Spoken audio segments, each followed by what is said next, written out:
Bismillahirrahmanirrahim. Assalamualaikum warahmatullahi wabarakatuh.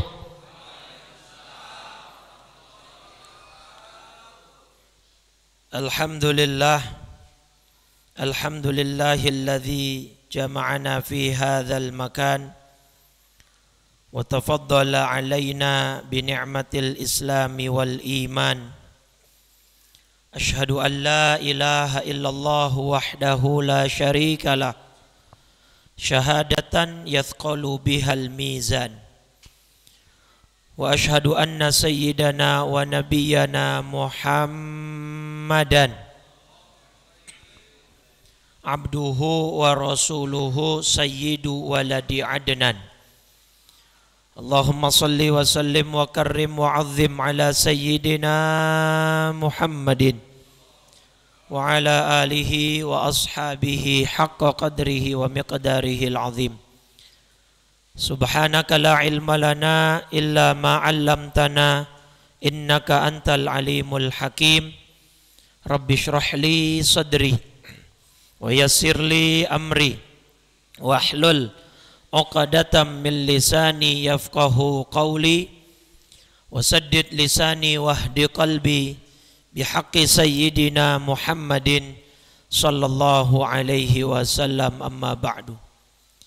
Fa ya ayyuhal hadirun wal hadirat, segenap para asatidz, para guru, para orang tua, para hujjaj, para tokoh agama, tokoh masyarakat, bil khusus akhina fillah Ustadz Haji Ramdhani mata'anallah bituli hayatih, dan Bapak Haji Ridwan, dan mohon maaf yang tidak saya sebutkan satu persatu seluruh para orang tua, mungkin ketua RW, ketua RT, semua tokoh agama, para asatidz, pengurus Masjid Jami' Nurul Iman, dan seluruh jamaah Majelis Nuzulul Quran yang mudah-mudahan kita semua diberikan kemuliaan oleh Allah dengan sebab kita memuliakan Al-Quran.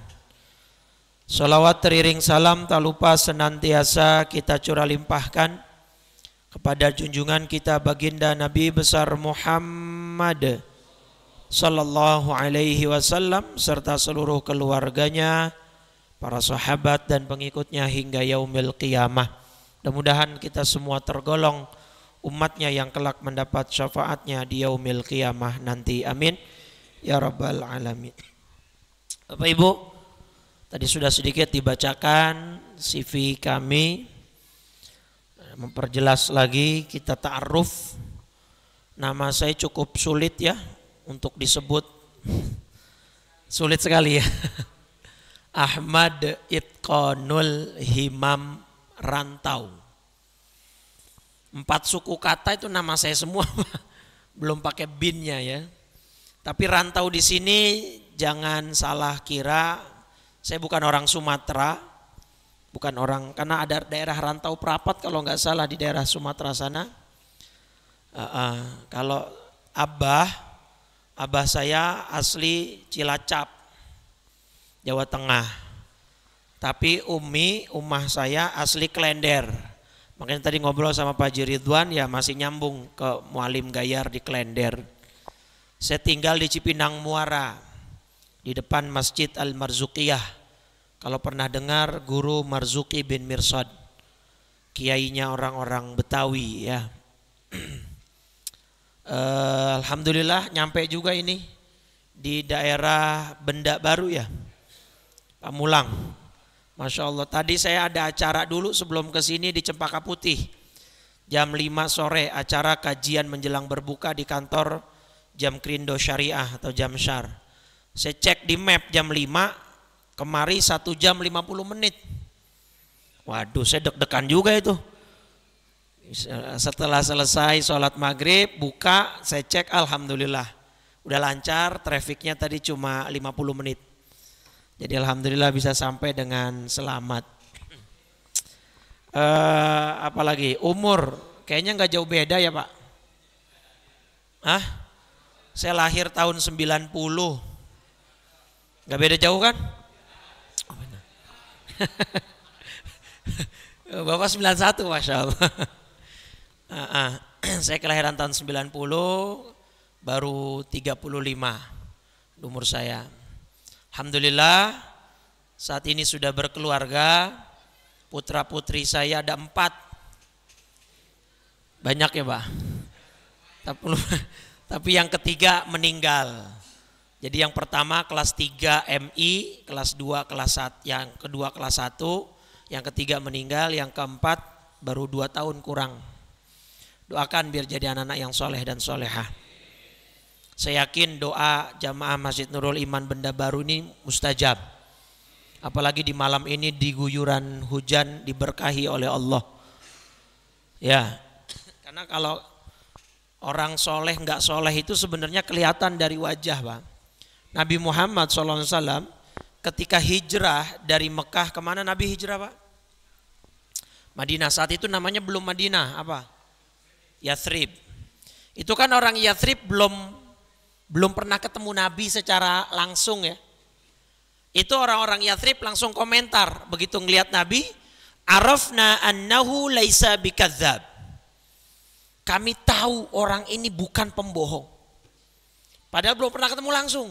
Dari cerita iya, tapi semakin mantap begitu ngelihat. Nah mereka itu menilai Nabi dari apanya berarti Pak? Wajah. Dari wajah Pak. Jadi wajah itu kalau kata orang Arab gini. Al-wujuhu miraya turika asroral baroya. La tas'alil mar'a an khalaiqihi. Fi wajhihi syahidun anil khabari. Karena udah fokus semua kayaknya udah pada paham nih. Nggak usah saya terjemahin ya? Hah? Bahasa Arab udah di luar kepala kan? Kata orang Arab, wajah itu seperti cermin yang merepresentasikan diri seseorang.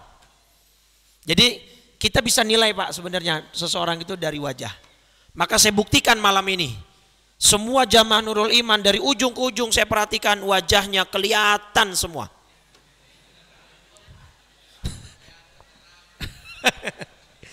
Iya, kalau nggak kelihatan saya nggak jadi ngisi pengajian Pak. Saya pulang lagi. Alhamdulillah. Baik. Alhamdulillah Al-Fakir menempuh pendidikan MI MTS di Al-Falah Klender, Guru Mursidi. Aliyahnya di Mantiga Rawasari, Jakarta Pusat. S1 saya dapat beasiswa di Al-Ahqaf University, Hadramaut, Yaman. Ya, satu alma mater dengan Buya Yahya. Ya, Buya Yahya itu juga Al-Ahqaf, senior kami di sana. Kemudian S2 dapat beasiswa lagi di Hartford Seminary, Connecticut, US, Amerika Serikat. Emang agak nyeleneh ini Pak. Dari Yaman ke Amerika kagak ada yang model begitu itu. Di Yaman ceweknya ketutup semua, pas nyampe Amerika. Tapi alhamdulillahnya Allah lindungi kami, Allah lindungi saya. Kampus saya itu ada di desa ibaratnya, di Hartford Seminary itu memang 2 jam dari New York, tapi cukup terisolir lah dari dunia hiruk pikuknya New York gitu ya. Jadi insya Allah tenang Pak, insya Allah nggak jadi liberal, insya Allah nggak jadi pluralis, ya insya Allah masih menjunjung tinggi ilmu-ilmu dari guru-guru kami di Hadramaut Yaman. Kemudian belajar lagi di Institut Ilmu Al-Quran jurusan tafsir. Doakan biar ilmu kami bermanfaat.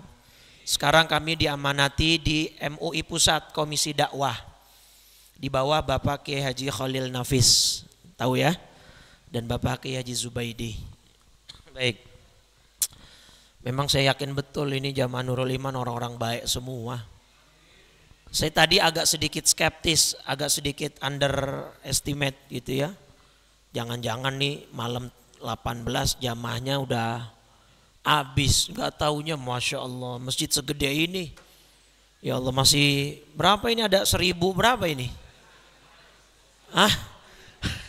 Loh bener Pak. Ini saking penuhnya, saking ramenya, sendalnya sampai keluar-keluar. Alhamdulillah. Baik, saya kira itu cukup untuk perkenalan. Panggilannya apa? Itkon boleh, Himam boleh, Ahmad juga boleh. Tapi paling banyak Itkon. Karena Itkon itu diambil dari hadis Pak. Ada hadis Nabi riwayat Baihaqi, kata Nabi, innallaha yuhibbu rajulan idza amila amalan ayyutqinahu. Allah itu suka sama pekerja kalau dia lakukan pekerjaan dia lakukan secara itqon. Jadi itqon itu profesional, bukan pakai ain, pakai hamzah. Kalau itqon itu bebas dari api neraka, ini pakai hamzah. Jadi saya itu artinya itqon itu profesional. Himam jamak dari himmah. Ya, semangat. Jadi arti nama saya itu orang yang punya semangat profesionalisme yang tinggi. Jadi saya orangnya profesional banget Pak, Bu. Iya. Malam ini harusnya juga di beberapa tempat ada acara, cuma saya datangnya ke Nurul Iman Benda Baru. Karena tempat yang lain gak diundang. Iya, berarti kan profesional ya. Masa gak diundang datang. Baik Bapak Ibu, malam ini kita memperingati Nuzulul Quran. Pertama, apa definisi Al-Quran? Ini Bapak selama ini Ibu baca Quran Bu. Apa sih Al-Quran itu apa sih? Ayo, yang bisa jawab saya keluarin dompet. Dompetnya doang. Ada 6 poin Pak. 1, Al-Quran huwa kalamullah. Kalamnya siapa Al-Quran? Allah. 1. 2, Al-Mu'jiz, yang bersifat mu'jizat. Karena ada kalam Allah yang tidak bersifat mu'jizat. Hadis qudsi. Oke. Al-Munazzal ala Sayyidina Muhammad sallallahu alaihi wasallam, yang diturunkan kepada Nabi Muhammad. Al-Maktubu bil Masahif, yang ditulis di dalam mushaf. Yang kelima, Al-Manqul bit Tawatur, yang diriwayatkan secara mutawatir. Apa mutawatir itu? Dari generasi ke generasi tidak kurang dari 10 orang yang meriwayatkan, yang mana minimal 10 orang itu al-udul. Orang-orang yang terpercaya, yang amanah, sehingga tidak mungkin di antara 10 orang ini bohong. Jadi Quran itu secara pasti sudah kita dapat pastikan itu terjamin keaslian dan kemurniannya karena diriwayatkan secara mutawatir. Yang keenam, al-muta'abbad bitilawatih, ya, mengandung pahala bagi yang membacanya. Tuh definisi Quran, ada 6 poin.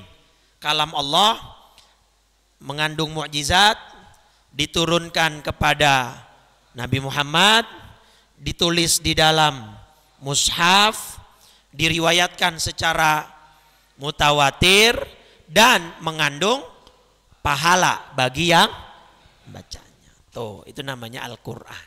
Oke. Pertanyaan selanjutnya, bukankah Quran diturunkan ke Nabi secara bertahap Pak? Betul nggak? Nabi Muhammad SAW menerima Al-Quran itu kan bertahap, nggak satu bundel melalui malaikat Jibril. Berapa lama diturunkan itu? 22 tahun, 22 bulan, 22 hari. Atau kalau kita genapkan berapa? 23 tahun lah kurang lebih, gitu ya. Nah, kenapa kok perayaannya atau peringatannya ada di bulan Ramadan? Ayo, kenapa? Nuzulul Quran di hari 17 atau malam 17. Kenapa? Ada 3 ayat, Bapak Ibu. Pertama, Al-Baqarah surat 2 ayat 185. Syahrul Ramadan alladzi unzila fihil Quran. Bulan Ramadan, bulan diturunkannya Al-Quran. 1. Yang kedua, tadi itu yang dibaca tarawih imam di setiap rakaat pertama, surat apa? Al-Qadar, ayat keberapa? Pertama, inna anzalnahu. Nah, kami turunkan Al-Quran di Lailatul Qadar, adanya kapan? Ramadan. Yang ketiga, surat Ad-Dukhan, surat 44 ayat 3. Inna anzalnahu fi lailatim mubarakah. Lailatul mubarakah, malam yang diberkahi. Kapan? Lailatul Qadar. Nah, 3 ayat itu Bapak Ibu ada 2 penafsiran. Penafsiran pertama, maksudnya kenapa kok diperingatinya di bulan Ramadan, Al-Quran diturunkan di Ramadan, itu turunnya Al-Quran yang pertama kali dari Lauhul Mahfuz ke Baitul Izzah di langit jadi turun pertama satu bundel utuh Pak Bu.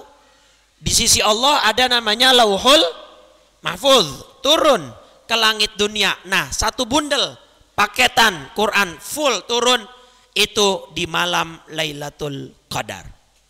Makanya kita peringati di bulan Ramadan.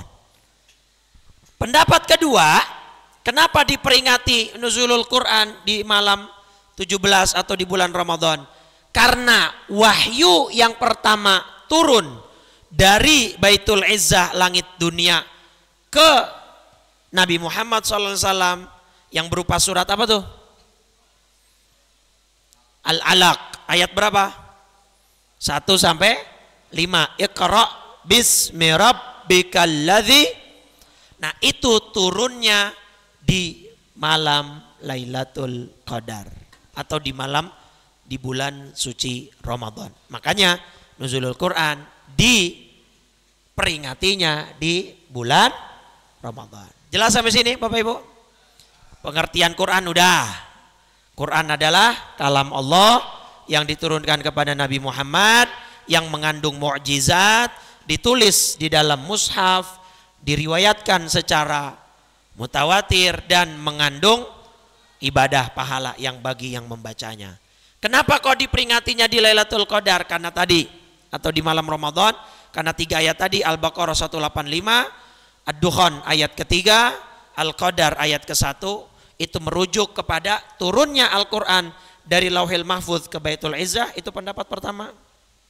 Pendapat kedua, turunnya wahyu yang pertama, surat Al-Alaq 1 sampai 5 itu di malam Lailatul Qadar atau di bulan suci Ramadan. Oke, sudah jelas. Baik, Bapak Ibu,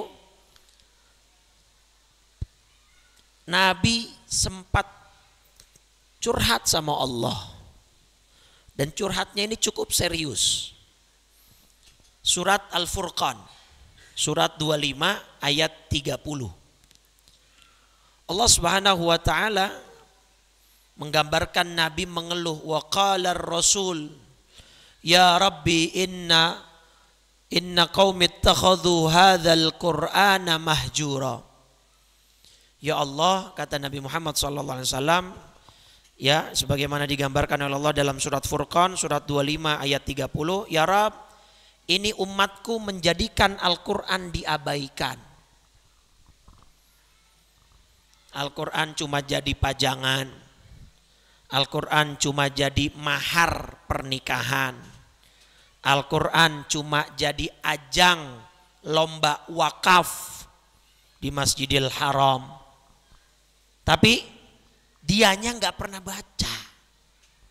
Ini yang Nabi keluhkan, Pak. Surat Al-Baqarah kata Nabi ada fungsi untuk mengusir apa tuh? Setan jin. Jadi kalau ada orang dengar surat Al-Baqarah ngerasa kagak nyaman, berarti bukan saya ngomong tuh ya. Iya kan, ada kan hadisnya di Muslim itu. Terus ibu-ibu anaknya atau mantunya kalau lagi hamil, kalau orang barat itu Pak, lagi hamil waktu saya di Amerika, dokter-dokter sana, dokter obgynnya, dokter kandungannya menyarankan di trimester pertama dan trimester kedua itu sering-sering perutnya ditempelin musik. Kalau orang sono musik-musik apa itu namanya itu ya, klasik, instrumental gitu-gitulah, supaya ngerangsang pendengarannya si janin. Kalau kita apa berarti? Quran. Cuman bukan MP3-nya yang ditempelin ke perut. Bagusnya si ibunya baca. Karena ketika dia baca, diafragmanya bergetar. Betul nggak? maka nanti akan berpengaruh kepada si janin, terutama surat-surat yang disuruh ulama untuk dibaca ketika lagi hamil. Surat apa aja Bu? Maryam, apalagi? Yusuf. Kenapa suruh baca surat Yusuf? Supaya anaknya ganteng, kayak Nabi. Saya bilangin malam ini, kagak mungkin. Lah orang bapaknya begitu. Ini niatnya tafaulan kalau kata anak santri, tapi salah. Bukan supaya ganteng, Pak. Lah orang emak bapaknya begitu mukanya Nabi Yusuf. Ntar kagak ganteng yang disalahin suratnya lagi gitu kan.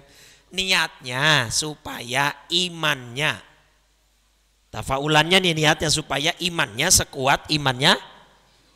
Ketika sudah digoda wanita cantik dalam satu ruangan terkunci, beliau tidak kena godaan itu. Yang kalau kita di posisi seperti itu Pak, zaman Nurul Iman nih di posisi begitu, dalam ruangan terkunci, cewek cantik, nggak ada siapa-siapa, udah nggak pakai baju, bagaimana kira-kira? Wallahu alam bisawab. Udah itu Pak. Nah jadi Quran ini Masya Allah Pak, berkah. Orang yang banyak interaksi dengan Quran itu berkah luar biasa. Nah dimensi kita berinteraksi dengan Quran ada 3. Ingat-ingat nih. 1, penulisan teks. Tapi ini bukan ranah kita. Ranahnya LPMQ di Indonesia. Ada lembaga pentasheh mushaf Al-Quran. Kantornya di Museum Baitul Quran di Taman Mini. Jadi kalau Bapak Ibu masuk dari gerbang utama, langsung kelihatan sebelah kanan Museum Baitul Quran. Kantor LPMQ di situ. Mereka-mereka lah yang bertanggung jawab dalam pencetakan Al-Quran. Jadi sebelum dicetak banyak di QC dulu. Nah itu penulisan Quran, bukan kita ranahnya, mereka. Kedua, dimensi Al-Quran yang kedua, pembacaan teks. Ilmunya yang bertanggung jawab namanya ilmu tajwid. Kita baca pendek, panjang pendeknya, makharijul hurufnya, perhatiin. Ya, karena makanya Nabi itu ketika di bulan Ramadan di hadis Bukhari nomor 6, hina yalqahu Jibril fayudarisuhul Quran fi kulli lailatin min Ramadan. Ini hadis Bukhari nomor 6.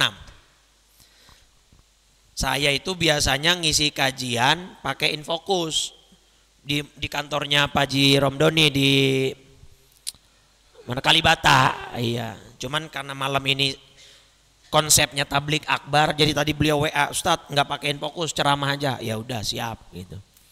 Nah, bahwa tajwid ini ilmu yang bertanggung jawab untuk kita membaca Al-Quran. Nah Nabi dulu talaki Pak dengan malaikat, karena ada ayat-ayat yang kita nggak bisa dengan suara doang. Contoh surat Yusuf Pak,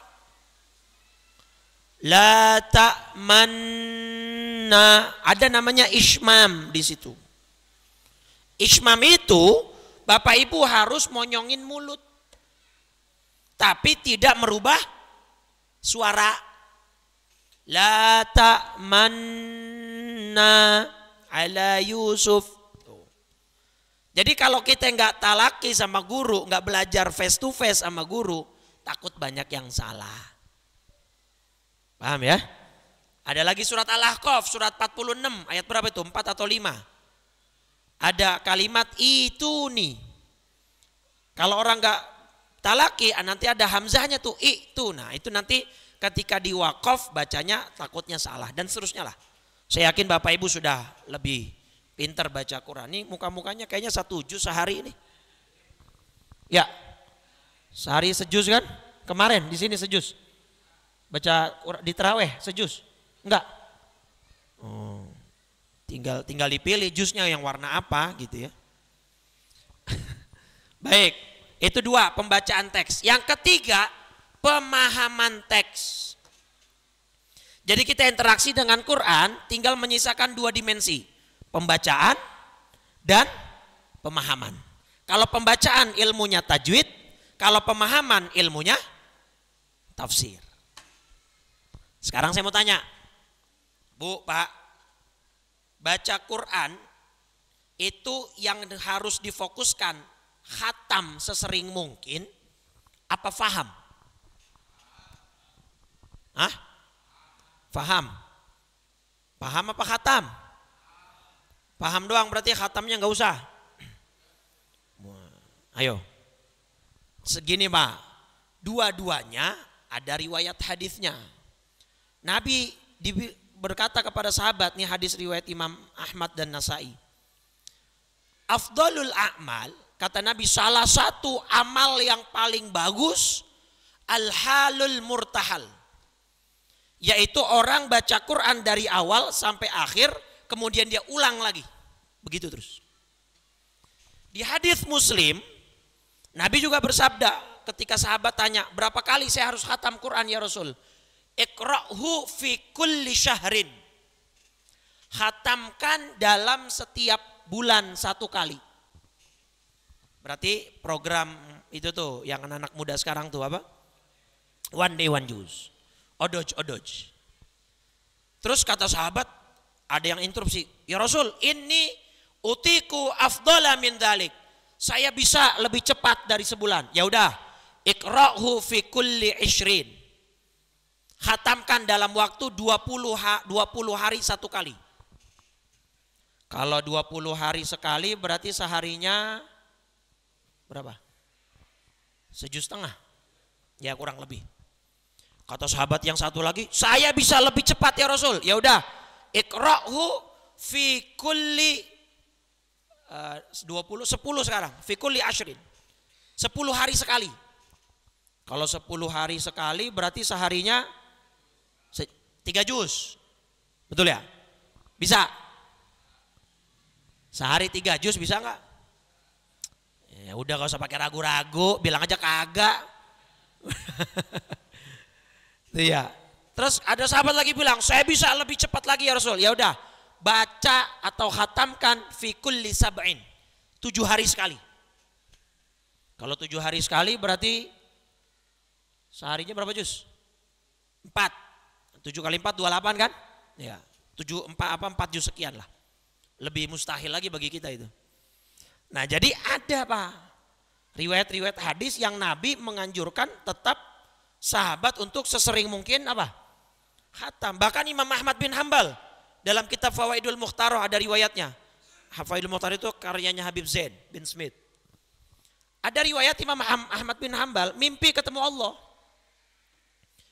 Ya Rab, Imam Ahmad nanya, bi ayyi syai'in ya taqarraba ilaika mutaqarribun. Jadi intinya Imam Ahmad nanya, ibadah apa sih yang paling bisa membuat orang dekat dengan engkau? Apa kata Allah? Bi kalami ya Ahmad. Dengan kalamku wahai Ahmad. Oh, berarti baca Quran nih. Terus kata Imam Ahmad ditanya lagi, bi fahmin au bi ghairi fahmin? Harus faham atau enggak paham pun boleh? Allah jawab lagi, bi fahmin au bi ghairi fahmin. Kalau incarannya targetnya khatam, Bapak paham gak paham dapat pahala. Karena incarannya kita sedang mengejar target apa? Khatam. Baca Pak. Dalilnya Qurannya surat Fatir surat 35 ayat 29. Itu pertama kali yang disebut oleh Allah, innalladzina yatluna kitaballah. Sesungguhnya orang-orang yang selalu yatluna pakai fi'il mudhari' menunjukkan masa sekarang dan yang akan datang. Orang-orang yang selalu baca Al-Quran, selalu. Ulama tafsir menafsirkannya selalu di sini ay kulla yaumin. Setiap hari, Pak. Nih, saya mau tanya, Pak. Baca Quran itu khusus di Ramadan atau enggak? Tapi kebanyakan orang gini, ntar kita bahas tuh la'allakum tattaqun. Jadi Pak, saya mah nggak kaget dan nggak takjub amat, walaupun saya seneng. Kalau ada orang baca Quran di Ramadan, saya senang, terharu lah. Tapi nggak kaget, kenapa? Orang nuansa Ramadan memang terbentuk untuk kita bisa ibadah kok Pak. Betul nggak? Jam kerja berubah nggak Ramadan? Jam kerja berubah nggak? Berubah, jamnya lebih cepat pulangnya. Jam jadwal televisi programnya berubah nggak? Berubah. Ini masjid, kalau nggak bulan Ramadan jam segini udah sepi nggak? Gelap Pak. Iya. Tapi dengar-dengar kata Pak Haji Ramdhani jamaah subuh Masjid Nurul Iman, Masya Allah. Bahkan mungkin saya yakin kalau jam 3 saya datang ke sini di luar Ramadan, saya nggak bisa masuk. Masih dikunci. Ya Allah. Jadi wajar Pak, takwa di bulan Ramadan bagus. Tapi masih bisa kita berikan embel-embel wajar. Karena semuanya ibadah. Tapi tujuan dari puasa itu la'allakum tattaqun. Kalimat la'alla itu kata Imam Ibnu Hisham dalam kitab Mughnil Labib. Untuk makna yang akan datang. Jadi takwanya nggak cuma di Ramadan Pak. Baca Qurannya nggak cuma di Ramadan. Mohon maaf. Ramadan bagus tapi wajar. Orang semuanya terbentuk nuansanya. Buktinya, mau bukti saya kasih. Saya tanya. Kita Ramadan berapa hari puasa? Full. 29 sampai 30. Puasa sunat Syawal berapa hari? Mana yang lebih berat?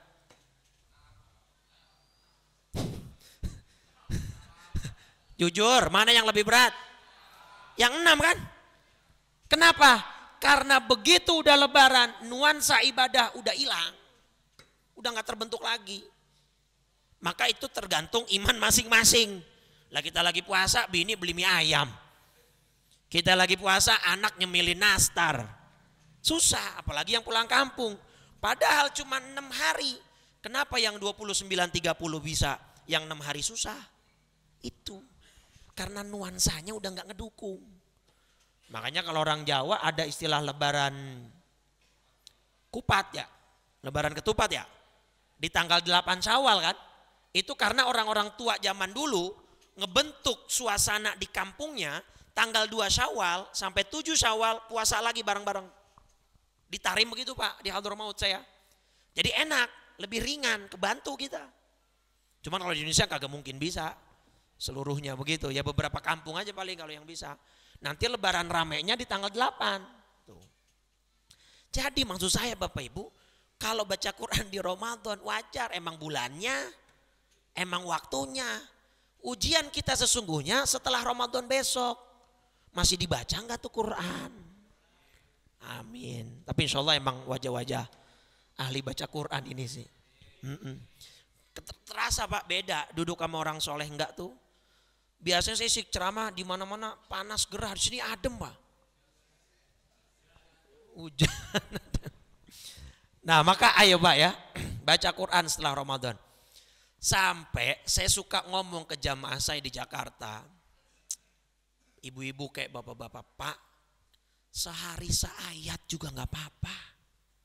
Di luar Ramadan konteksnya ya. Sehari seayat juga gak apa-apa. Untuk mengamalkan surat Fatir tadi. Surat 35 ayat 29. Innalladzina yatluna kitaballah. Orang-orang yang selalu baca Al-Quran. Misalnya sehari Bismillahirrahmanirrahim. Alif lam mim. Shadaqallahul azim. Bisa, boleh gak begitu Pak? Boleh gak? Besoknya Bismillahirrahmanirrahim. Dzalikal kitabu la raiba fih hudal lil muttaqin. Shadaqallahul azim. Boleh Pak? Boleh. Wong satu huruf dibalas berapa kata Nabi? Satu huruf dibalas berapa pahalanya? 10. Alif lam mim berarti berapa? Alif lam mim berapa huruf? 3. Berarti berapa kebaikan? Berapa pahala? 30. Cuma kalau dia masih punya otak sama pikiran, lama-lama mikir Pak, saya sehari seayat kapan hatamnya tuh. Tapi saya bilangin, pikiran itu nggak mungkin muncul kalau dia belum mulai.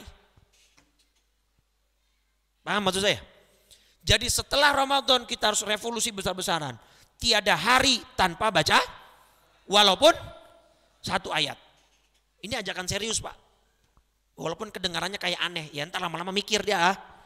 Gitu, kalau nggak mikir juga ya. Itu Pak, ya Allah, Quran tuh Pak. Nah, menariknya saya pernah ngisi kajian di salah satu cabang bank plat merah lah di daerah Tanjung Priuk. Ketika saya sedang menjelaskan tentang keutamaan membaca dan menghatamkan Quran itu, security-nya angkat tangan. Pak Ustadz, ya silakan Pak. Saya mau tanya, apa Pak? Saya punya tradisi menghatamkan Quran setiap ganti presiden. Jadi dia khatam Quran berapa tahun sekali? 5 tahun sekali. Pertanyaan dia, boleh nggak Pak Ustadz? Saya bilang, boleh banget Pak, lanjutkan. Boleh nggak 5 tahun sekali khatam? Ya boleh, nggak apa-apa. Coba kita hitung-hitungan. Misalnya umur si bapak 65. Terus diambil usia baligh maksimal kan dalam fikih 15 tahun ya. Kalau belum keluar tanda-tanda baligh. 65 kurang 15 berapa? 50. Taruhlah 5 tahun pertama dia mungkin belum ibadah kenceng-kenceng amat. Jadi dari 50 dikurangin 5 lagi berapa? 45. 45 dibagi 5 tahun sekali tadi. Berarti berapa kali dia khatam Quran seumur hidup? 9. Mendingan kan? Daripada yang ngomong doang tapi nggak pernah khatam. Bener gak? Iya. Nah maksud saya menceritakan ini, Bapak Ibu pasang target. Setahun sekali juga gak apa-apa. Di luar Ramadan maksud saya. Setahun sekali khatam di luar Ramadan. Oh bagus. Karena Bu Pak, nah ini.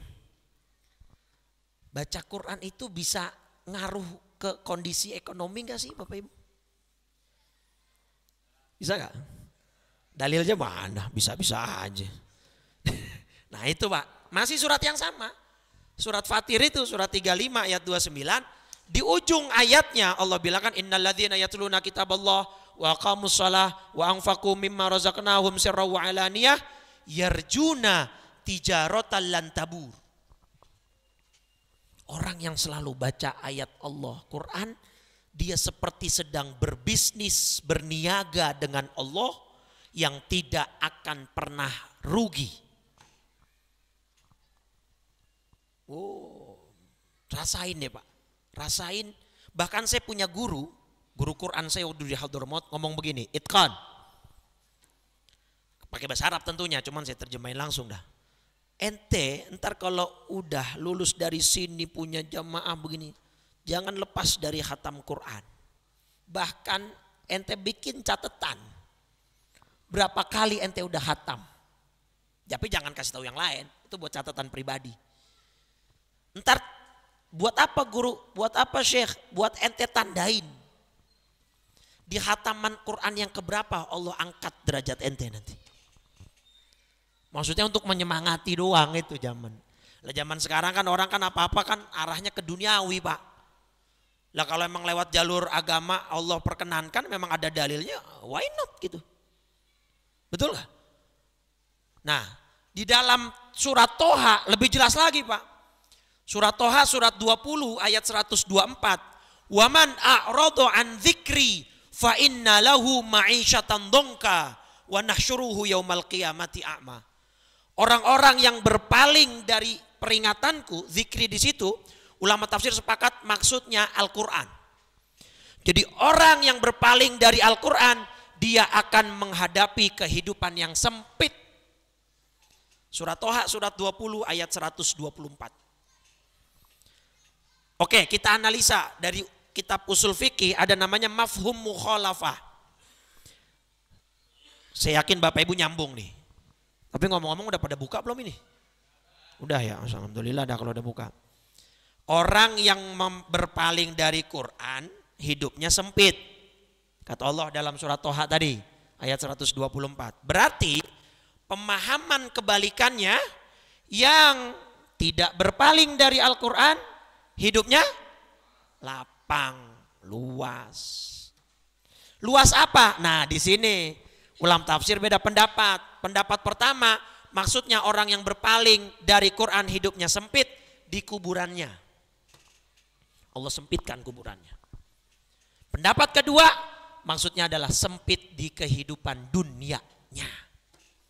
Masalah silih berganti, rezeki seret terus, masalah nggak kelar-kelar. Tuh ya. Nah maka ayo baca Quran setiap hari, insya Allah hidup kita berubah. Nih yang pertama. Yang kedua itu kan interaksi dengan Quran kita dengan cara membaca. Itu ada pak dimensinya. Jadi jangan dicampurin. Ustadz mendingan paham. Lah ini ntar nggak hatam-hatam. Nabi nyuruh kita tetap hatam pak. Jadi dimensinya ada berbeda-beda. Hatam tetap jalan. Memahami sambil belajar. Datang pengajian. Itu kan langkah untuk memahami Al-Quran. Jelas ya. Jadi khataman Quran baca terus perbanyak. Yang kedua memahami Al-Quran. Nah malam ini kita coba langsung interaksi dengan Quran. Saya mau bawa ayat puasa dah, nggak usah jauh-jauh. Oke, ayat berapa itu? Ayat puasa ayat berapa? Al-Baqarah 183. Oke. Allah bilang la'allakum tattaqun ya ayyuhalladzina amanu kutiba alaikumus syamu kama kutiba alal ladzina min qablikum la'allakum tattaqun. Oke. Satu, takwa di situ yang dimaksud tadi bukan hanya di bulan Ramadan tapi juga setelah Ramadan. Tadi yang sudah saya singgung, itu kita lewati. Yang kedua, Bapak Ibu, takwa itu definisinya atau cakupannya itu dua dimensi. Imtithalul awamir, ijtinabun nawahi. Ngerjain perintah, ngejauhin larangan. Saya mau tanya, mana yang lebih susah? Ngejalanin perintah apa ninggalin larangan? Iya dua-duanya susah, cuman mana yang lebih? Masih bingung? Saya kasih pertanyaan dua. Ada nggak orang yang rajin sholat tapi masih maksiat? Masih ada? Mungkin kita termasuk kan? Ya nggak? Sholatnya rajin, ngomongin orang doyan. Ngelihat Quran, baca Quran suka, ngelihat yang haram seneng. Mungkin kita masih termasuk. Pertanyaan kedua, ada nggak pejabat kita yang bolak-balik umroh haji tapi masih korup? Semangat banget kalau itu jawabnya. Iya Pak ya, apalagi yang rame-rame nih. Dari mulai minyak bumi sampai minyak sawit. Kena semua. Baru kali ini ada kasus korupsi saya ngerasa jadi korban langsung Pak. Kendaraan saya minumnya pertambak semua. Dapatnya pertalit juga. La haula wala quwata. Benar kata Allah ya. Alhaakumut hatta zurtumul. Gak akan puas melalaikan kamu hidup bermewah-mewahan sampai kamu masuk kuburan. Kata Nabi juga begitu dalam hadits sahihnya. Orang gak akan puas punya satu lembah emas, masih belum puas Pak. Ya tamanna iyakuna lahu wadiyan. Pengen punya dua lembah. Udah pengen punya dua terus begitu Pak. Walan yamla'afahu illa turab. Gak akan puas ambisi duniawinya kecuali mulutnya udah penuh dengan tanah. Artinya kalau udah mati baru. Penghasilannya 1, sekian M udah Pak. Masih ngoplos juga. La haula wala quwata illa billah. Bener gak itu? Lah iya coba. Ya Allah. Dah. Itulah manusia ya. Mudah-mudahan kita dijauhi dari sifat serakah seperti itu. Oke, dah. Berarti sepakat nih. Meninggalkan larangan lebih sulit. Sepakat? Sepakat ya? Nah, dalam konteks puasa, nih saya bawa nih untuk kita pahamin ayat 183 Al-Baqarah. Biar langsung berinteraksi dari dimensi pemahaman ayat. Jadi malam ini ada yang dibawa pulang oleh ayatnya. Selain tadi anjuran untuk menghatamkan sesering mungkin. Dalam hadis Muslim, saya masih ingat nomornya 1151. Nabi ngomong begini Pak. Kullu amal ibni Adam yudha'af. Semua amal ibadah manusia dilipat gandakan. Rentangnya berapa nih kelipatannya? Al-hasanatu asyru amthaliha ila sab'i mi'ati dhi'fin. 10 kali lipat sampai 700 kali lipat. Itu semua ibadah. Terus Allah berfirman dalam hadis qudsinya, disisipkan oleh Nabi di situ, illa sauma, kecuali puasa. Artinya puasa ada di luar rentang 10 sampai 700 itu. Jadi minimal angka pahala puasa ada di 701. Sampai berapa? Sampai tak terhingga. Sesuai surat Az-Zumar surat 39 ayat 10. Innama yuwaffas sabiruna ajrohum bighairi hisab. Orang-orang yang bersabarlah yang pahalanya disempurnakan tanpa batas. Nah, yang menarik, mungkin ini sudah banyak disampaikan para ustadz, para da'i di Kultum gitu ya. Kenapa pahala puasa sampai sebegitu istimewa, Pak? Sampai Allah bilang tanpa batas, unlimited lah kalau bahasa anak sekarang. Fa innahu li. Karena puasa itu untuk aku. Saya tanya, emang ibadah kita yang lain yang kita kerjain bukan buat Allah, Pak? Bahkan dalam sholat doa iftitah kita baca inna sholati wa nusuki wa mahyaya wa mamati. Kenapa kok puasa ada statement langsung dari Allah di hadis qudsi fa innahu li, puasa itu untuk aku. Kenapa? Kata Imam Ibnu Rajab Al-Hambali dalam kitabnya Lataiful Ma'arif ada dua makna. Satu, ibadah puasa itu ibadah sirriyah. Ibadah yang sangat rahasia. Yang tahu cuman Anda dengan Allah. Saya kasih contoh. Ada seorang bapak-bapak kerja. Tadi pas sahur, ikutan sahur bareng anak bininya. Begitu di tempat kerja, jam istirahat, dia masuk tempat suatu ruangan yang berhordeng. Tahu nggak? Yang kelihatan biasanya cuma kakinya tuh ya. Begitu dia pulang berakting seolah masih puasa, anak bininya tahu nggak? Nggak tahu. Ya kecuali pas dia pulang di giginya masih ada sisa cabe. Kata bininya, bang perasaan sahur kita nggak makan cabe. Gigi lu ada cabenya, baru ketahuan Pak. Nggak tahu. Atau seorang ibu, anaknya sekolah atau kuliah, suaminya kerja di rumah sendirian, tutup pintu, makan di kamar, minum di kamar. Ketahuan gak sama orang-orang? Gak tahu. Tuh, seistimewa itu puasa. Makanya Allah bilang fa innahu li. Karena cuma dia dan aku yang tahu. Oke, yang kedua, apa makna fa innahu li? Ibadah puasa salah satu ibadah yang sangat sulit kemasukan riya. Betul gak? Kalau ibadah yang lain apa? Sholat, bisa gak orang sholat riya, Pak? Bisa banget, sangat bisa. Makanya kata Nabi dalam hadis Sahih Muslim, di kitab Riyadhus Shalihin juga dikutip Imam Nawawi, afdhalu sholatil mar'i fi baitihi. Sebaik-baiknya sholat seseorang itu di rumah, Pak. Illal maktubat, kecuali sholat wajib fardu. Artinya sholat sunnah pun qobliyah, ba'diyah. Beda kalau kayak taraweh, sholat idul fitri, idul adha itu memang sunat dianjurkan berjamaah. Enggak, sholat-sholat yang tidak dianjurkan berjamaah itu bagusnya di rumah. Kenapa? Karena lebih aman dari riya. Kalau sholat wajib orang jarang riya, Pak. Sholatnya sama jumlahnya, semuanya sama-sama sholat, betul gak? Gak ada yang satu bilang, nih gue dong sholat zuhur 5 rakaat. Lah orang PA itu namanya, paham gak? Tapi kalau sholat sunnah, ada yang sholat, ada yang tidak. Ada yang sholatnya lama, ada yang sebentar. Ada yang jumlah rakaatnya banyak, ada yang di situ riya bisa masuk. Tapi kalau di rumah, kita mau riya sama siapa? Sama anak bini, ya agak ada nilainya. Tuh Pak, sholat bisa kemasukan riya. Atau imam, kebetulan yang jadi makmum mertuanya. Atau ada calon mertua. Wow, bacaannya di bagus-bagusin itu. Apalagi ibadah yang bisa kemasukan riya?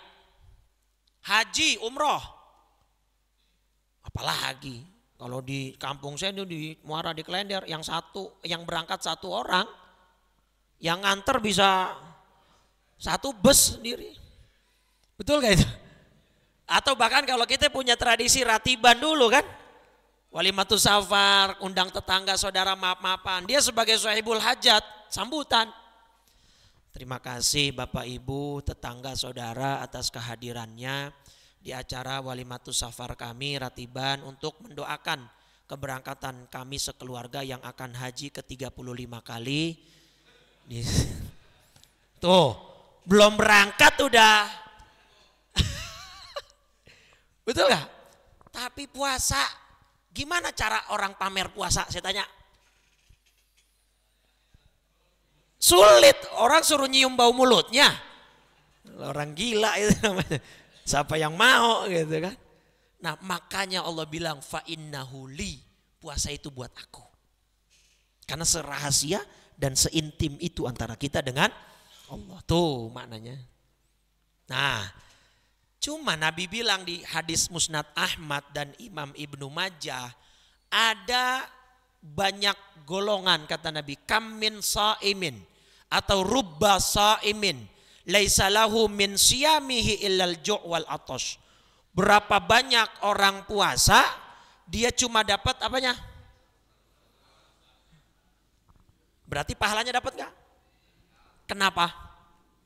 Balik tadi tuh bahwa takwa itu lebih berat meninggalkan larangan daripada cuma sekedar menjalankan.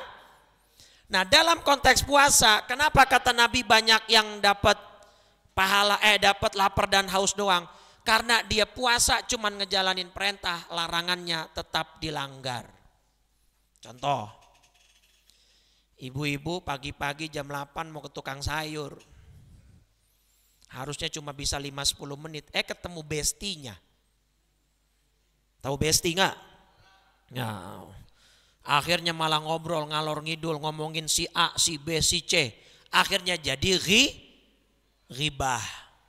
Kebetulan ada ustadznya lagi beli sayur juga, nasihatin, Bu, jangan ngomongin orang bulan puasa ntar pahalanya hilang. Dibalikin, Ustadz, kita mah kagak ngomongin orang, emang orangnya begitu. Nih saya bilangin, Pak, Bu, itu justru definisi ghibah. Ghibah itu definisinya kita menceritakan aib orang lain yang berupa fakta. Tapi kalau yang kita omongin itu bohong, berarti namanya fitnah atau buhtan dalam bahasa agama. Lebih besar dosanya. Tuh yang ibu-ibu. Yang bapak-bapak puasa udah cakep. Pagi sholat subuh jamaah, baca Quran, sholat duha. Sore jam 5 pakai keluar nyari takjil. Bukan masalah kagak boleh nyari takjil, Pak. Masalahnya kalau kita beli takjil yang kelihatan gak cuman takjilnya doang. Paham gak ini maksud saya ini? Yang jual kelihatan, yang beli kelihatan. Masalahnya banyak anak perempuan kita sekarang, ya Allah, anak muda pakai baju kagak semenggah. Baju adenya lah dipakai. Paham kan maksudnya? Kecempitan, membuat lekuk tubuh dan lain sebagainya. Macet lagi kalau nyari takjil jam 5 sore. Sini macet gak? Kalau di rumah sampai kagak bisa jalan nyari takjil, Pak. Kita naik motor, depan kita perempuan modelan begitu. Laki-laki kan punya moto. Dilihat dosa, kagak dilihat. Jangan, Pak. Ya, akhirnya puasanya nilainya rusak. Pahalanya bisa habis. Nah, itu bukti bahwa ngejalanin perintah itu meninggalkan larangan itu lebih sulit daripada sekedar menjalankan. Sekarang saya tanya, kalau cuman sekedar nahan lapar dan haus, anak atau cucu bapak ibu yang umur SD kelas 2, kelas 3 bisa nggak? Bisa. Bahkan mungkin kualitas puasanya cakepan dia, Pak. Anak bocah kagak gibah, anak bocah kagak ngelihat dengan syahwat dan seterusnya. Nah, maka ayo kita puasa ini selain memang untuk mendidik diri kita untuk mengerjakan perintah. Ngerjain perintah emang juga berat Pak, saya nggak bilang nggak berat, cuman kan ini kita sedang membandingkan. Buktinya banyak orang yang kagak puasa, ya kan, di jalanan. Coba kalau kita lihat, kita kenal dia orang Islam, kita tahu, kita kenal mungkin tetangga kita, teman kantor, nggak puasa, menjalankan perintah, berat juga. Cuman ada juga tuh kalau di Jakarta orang-orang yang puasanya ikutan, sholatnya kagak. Nggak tahu di Benda Baru ada nggak modelan begitu tuh? Puasanya ngikut dia, tapi sholat 5 waktunya enggak. Dan kalau di Jakarta ada yang lebih lucu lagi, puasa enggak, sholat enggak, 5 hari menjelang lebaran ngechat rumah. Kata tetangga, lu ngapain? Mau lebaran nih. Sampingnya ada rokok sama kopi lagi, ya Allahu Akbar. Tuh Pak, emang berat juga ngejalanin perintah. Taraweh, kan ngejalanin perintah tuh berat. Apalagi di hari kerja. Makanya Allah bilang yang makmurin masjid, surat At-Taubah surat 9 ayat 18. Innama ya'muru masajidallah man amana billah wal yaumil akhir. Yang bisa makmurin masjidnya Allah itu cuma orang yang beriman kepada Allah dan hari akhir. Kenapa? Pulang dari masjid dalam tanda kutip kagak bawa apa-apa. Kalau Bapak mau niru nih Masjid Nurul Iman, mungkin Pak Haji Romdoni bikin gebrakan. Ramadan tahun 1446 ini terawih di Nurul Iman per orang dapat 50.000. Kira-kira bagaimana itu? Hah? Nah itu kejadian Pak. Searching coba di TikTok kalau nggak di Instagram. Di Sumenep atau di Magelang gitu. Di Malang ya. Per malam ada pengusaha ngasih 50.000 per orang per malam. Jadi kalau dia full 30 malam dia orang dapat 1,5 juta. Itu full sampai jalanan Pak. Bahkan tahun ini saya lihat lagi beritanya meningkat Pak. Jam 4:30 sore udah pada gelar sejadah. Ya Allah. Kenapa? Karena ada iming-iming duniawi. Tapi Bapak Ibu, Masya Allah. Maka ini insya Allah wajah-wajah ahli sorga semua ini. Tuh ngejalanin perintah emang berat. Tapi lebih berat meninggalkan larangan. Saya kasih bukti lagi sebagai penutup. Nabi Adam, kenal Nabi Adam? Kalau kenal tua banget berarti kita Pak. Tahu ya? Sekarang saya tanya, coba nih mungkin kepikiran apa enggak nih selama ini. Ujian pertama dari Allah kepada Nabi Adam bentuknya perintah atau larangan? Dan secara zahir Nabi Adam lulus atau gagal? Gagal. Tuh. Bukti bahwa manusia sulit dilarang. Betul gak? Bapak Ibu suka ngelihat gak pelang-pelang marketing toko atau restoran di pinggir jalan? Ditulis jangan tengok kiri. Betul gak? Begitu kita lewat malah nengok. Bener gak? Tuh, itu bukti Pak, manusia susah dilarang. Kenapa? Karena sifat larangan itu mutlak harus ditinggalkan semua. Kagak ada rukhsah dalam larangan. Kalau perintah ada rukhsah enggak? Sholat zuhur 4. Ketika saya musafir, boleh enggak saya jadiin 2? Boleh. Tapi larangan kagak ada rukhsah. Anak muda misalnya izin, Ustadz malam ini kita mau party nih. Di sana ada minum-minum. Saya janji enggak bakal mabok. Tapi saya izin 1 teguk aja. Boleh enggak? Kagak bisa. Yang satu bilang, Ustadz ini party ada cewek-cewek Ustadz. Saya janji enggak bakal zina. Tapi saya izin pelukan, ciuman, bentaran aja. Boleh nggak? Gak boleh. Nah maka kenapa larangan itu lebih berat? Karena sifatnya mutlak harus ditinggalkan total. Tapi kalau perintah masih ada sesuai kemampuan. Sholat wajib berdiri. Tapi kalau nggak bisa, boleh duduk. Duduk nggak mampu, tidur. Kagak jadi sholat kalau tidur. Tiduran. Berbaring ya. Kalau tidur kagak jadi sholat. Gitu Pak. Paham ya konsepnya ya. Jadi dalam Islam itu titik beratnya ada lebih berat takwa itu lebih kepada meninggalkan. Bukti lagi, Bapak Ibu familiar nggak dengan istilah dam, diat, kafarot? Pernah dengar istilah-istilah itu? Apa itu? Denda. Nah sekarang saya tanya, denda itu bagi orang yang tidak mengerjakan perintah atau bagi yang melanggar larangan? Melanggar larangan. Bukti selanjutnya lagi yang ketiga. Ada hadis Nabi ditanya sama seseorang, ya Rasul, ara'aita in sholaitus sholawatil maktubat. Ya Rasul, saya sholat 5 waktu, wa sumtu Ramadan, saya puasa Ramadan, wa ahlaltul halal, yang halal saya kerjain, wa haramtul haram, yang haram saya tinggalin, walam azid ala dzalika syai'a, saya enggak tambah ibadah yang lain. Paham maksudnya? Berarti orang ini hanya mengandalkan yang wajib. Sholat, puasa, zakat, dan pokoknya yang wajib. Tapi nggak mau nambah yang sunnah. Pertanyaan dia, a'adkhulul jannah, bisa nggak saya masuk surga dengan skema ibadah begitu? Bisa, na'am kata Nabi. Tadi tuh fokusnya yang perintah wajib-wajibnya aja, tapi yang haram tinggalin. Angka dosa dia tekan, angka maksiat dia minimalisir. Walaupun gak pakai ibadah sunnah bisa masuk surga. Itu kata Nabi. Hadis Muslim nomor 15. Kata orang itu, wallahi, ya udah kalau gitu ya Rasul, demi Allah la azidu ala dzalika syai'a. Saya gak akan nambah apapun ibadah sunnah. Misalnya Bapak Ibu, pengen Ustaz, saya begitu aja mekanisme ibadahnya. Boleh. Asal syaratnya satu, dosa Bapak Ibu harus sedikit. Coba Bapak-bapak ngaku, siapa yang ngaku dosanya sedikit? Angkat tangan, Bapak-bapak, saya siap cium tangan bolak-balik. Kalau ada yang ngaku dosanya dikit. Karena kita ngaku dosa masih banyak, maka kita tambal dengan yang sunnah. Begitu. Tapi hadis tadi membuktikan bahwa titik fokus takwa itu selain mengerjakan yang wajib adalah meninggalkan larangan. Oke, jelas ya Bapak Ibu ya? Baik, mungkin itu yang bisa saya sampaikan. Kesimpulan. Satu, Bapak Ibu udah tahu definisi Quran. Ya kan? Kalamullah yang mengandung mukjizat, diturunkan kepada Nabi Muhammad, ditulis di mushaf, diriwayatkan secara mutawatir, dan beribadah atau dihitung ibadah dalam mengerjakannya, membacanya. Kenapa nuzulul Quran? Poin kedua, kenapa nuzulul Quran diperingati di bulan Ramadan?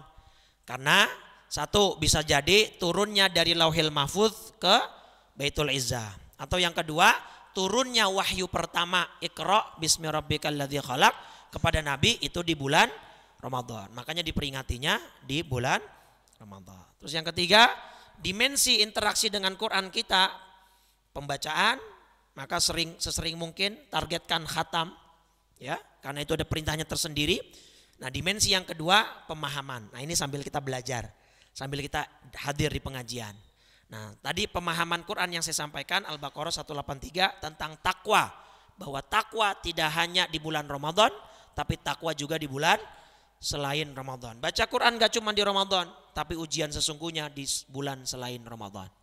Dan takwa itu tidak hanya menjalankan perintah, tapi juga meninggalkan larangan. Justru itulah yang lebih sulit, yang harus kita fokuskan agar puasa kita pahalanya tidak hilang. Amin ya Rabbal. Baik, selesai ya. Alhamdulillah, mudah-mudahan bermanfaat. Yang baca doa langsung. Kita tutup langsung dengan pembacaan doa. Kita gelorakan 3 kali kalimat tauhid sama-sama sambil menghayati. Mudah-mudahan kalimat ini mudah kita ucapkan saat kita sakaratul maut. Kita semua wafat dalam husnul khatimah, dan seluruh ibadah kita di bulan Ramadan diterima oleh Allah Subhanahu wa taala. Qala Rasulullah sallallahu alaihi wasallam, afdalu ma qultuhu ana wan nabiyyuna min qabli la ilaha illallah la ilaha illallah la ilaha illallah Muhammadur Rasulullah sallallahu alaihi wasallam, kalimatu haqqin 'alaiha nahya wa 'alaiha namut wa biha nub'atsu insyaallah taala minal aminin. Bismillahirrahmanirrahim. Alhamdulillahirabbil alamin.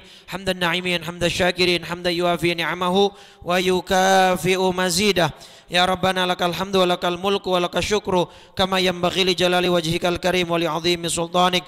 Allahumma salli ala Sayyidina Muhammadin wa ala alihi wa sahbihi ajmain salatan taghfiru biha adh-dhunub wa tasturu biha al-'uyub wa tanfariju biha al-kurub wa tantaliqu biha al-'usub wa talinu biha as-su'ub wa ala alihi wa sahbihi wa man ilaihi mansub. Allahumma a'inna ala dzikrika wa syukrika wa husni ibadatik. Allahumma ya man la yashghaluhu sam'un an sam' wa ya man la tughlituhu kathratul masail wa ya man la yatabarramu bi ilhahi ibadihil muluhina alaih adhiqna barda rahmatika wa karamastijabatik. Allahumma ati nufusana taqwaha wa zakkiha anta khairu man zakkaha anta waliyuha wa maulaha birahmatika ya arhamar rahimin. Allahumma ja'alil qur'ana lana fid dunya qarina wa fil qabri munisa wa fil qiyamati syafi'a wa 'alas sirati nura wa minan nari sitra wa hijaba wa fil jannati rafiqa birahmatika ya arhamar rahimin. Allahumma inna nas'aluka ridhaka wal jannah wa na'udzubika min sakhatika wan nar. Rabbana atina fid dunya hasanah fil akhirati hasanah wa qina adzabannar.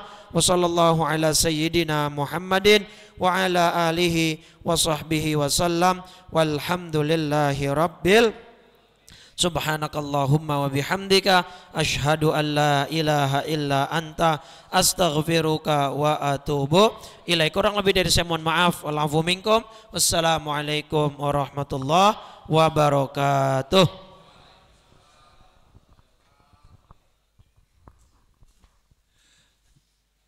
Jazakallah khair.